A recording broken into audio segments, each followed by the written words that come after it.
Biglaang galangan na naman ang nangyari ngayong araw. Kapag biglaang desisyon kasi ay natutuloy. Kapag pinaplano ay hindi.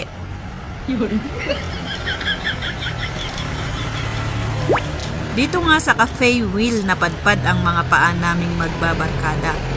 Ang Cafe Wheel ay located sa number 11 Marcelo H. Del Pilar Street, Burnham, Ligarda Road, Baguio City. Isa itong fine dining restaurant at bar. May malawak na function hall at indoor at outdoor dining space area.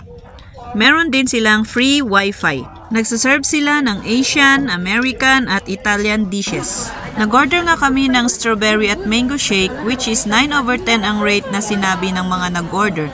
At ang cafe latte nila which is 9/10 para sa akin. Nag-order kami ng fried chicken.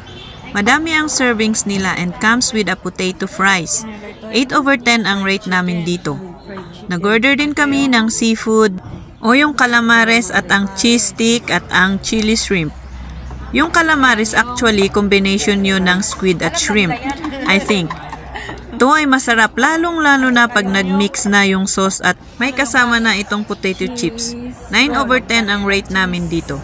Yung chili shrimp naman nila ay super saucy at malinamnam. 9.5/10 ang rate namin. At ang cheese stick, ang dami ng servings nila. Tas ang lalaki. Sa isang piraso lang na kinain mo na cheese stick ay mabubusog ka na. 8.5/10 ang rate namin. Ambience is 10/10.